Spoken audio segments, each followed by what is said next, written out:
ನಿಮ್ಮ ಸತ್ಯ ಯುನಿಲೆಟ್ ಅಲ್ಲಿ ಫುಲ್ ಮೂನ್ ಸೇಲ್ ಮೇ 31 ಒಂದಿನ ಮಾತ್ರ. ಸತ್ಯ ಯುನಿಲೆಟ್. ಯಾದಗಿರಿ ನಗರದ ಕೊಳಚೆ ಪ್ರದೇಶಗಳಿಗೆ ಉಪಯೋಗಾಯುಕ್ತ ಅಧಿಕಾರಿಗಳು ದಿಢೀರ್ ಅಂತ ಹೇಳಿ ಭೇಟಿ ನೀಡಿದ್ದಾರೆ. ಅನಿರೀಕ್ಷಿತವಾಗಿ ಭೇಟಿ ನೀಡಿರುವಂತದ್ದು, ನಿಲ್ದಾಣ ಸೇರಿದಂತೆ ಹಲವು ಕಡೆ ಸರ್ಪ್ರೈಸ್ ವಿಸಿಟ್ ಅನ್ನು ಮಾಡಿರುವಂತದ್ದು, ಅಧಿಕಾರಿಗಳ ಚಳಿಯನ್ನ ಬಿಡಿಸಿದ್ದಾರೆ. ಉಪಲೋಕಾಯುಕ್ತ ಅಧಿಕಾರಿಗಳು ನ್ಯಾಯಮೂರ್ತಿ ಕೆಎನ್ ಪಣೀಂದ್ರ ಅವರಿಂದ ತರಾಟೆಗೆ ತೆಗೆದುಕೊಳ್ಳಲಾಗಿದೆ. ಬಸ್ ನಿಲ್ದಾಣದಲ್ಲಿ ಕುಡಿಯುವ ನೀರಿನ ಸೌಲಭ್ಯ ಇಲ್ಲದ ಕಾರಣ ತರಾಟೆಗೆ ತೆಗೆದುಕೊಳ್ಳಲಾಗಿದೆ. ಶೌಚಾಲಯ ಸಹ ಸ್ವಚ್ಛತೆ ಇಲ್ಲದೆ ಇರುವಂತಹ ಕಾರಣ ಗರಂ ಆಗಿದ್ದಾರೆ. ಕಮಿಷನರ್ ಬೇಜವಾಬ್ದಾರಿ ಉತ್ತರಕ್ಕೆ ಪಣೀಂದ್ರ ಅವರು ಗರಂ ಆಗಿರುವಂತದ್ದು. ದಿಢೀರ್ ಅಂತ ಹೇಳಿ ಅನಿರೀಕ್ಷಿತವಾಗಿ ಸರ್ಪ್ರೈಸ್ ವಿಸಿಟ್ ಅನ್ನ ನೀಡಿ ಅಧಿಕಾರಿಗಳನ್ನ ತರಾಟೆಗೆ ತೆಗೆದುಕೊಂಡಿದ್ದಾರೆ.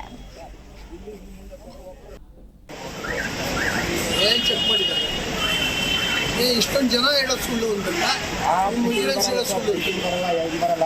ಇವತ್ತು ಬಸ್ ಸ್ಟ್ಯಾಂಡ್ ಮಾತ್ರ ಊಟ ಇಲ್ಲಿ ಮುಂದೆ ಒಬ್ಬರು ರೌಂಡ್ಸ್ ಹಾಕಿದ್ದಾರೆ.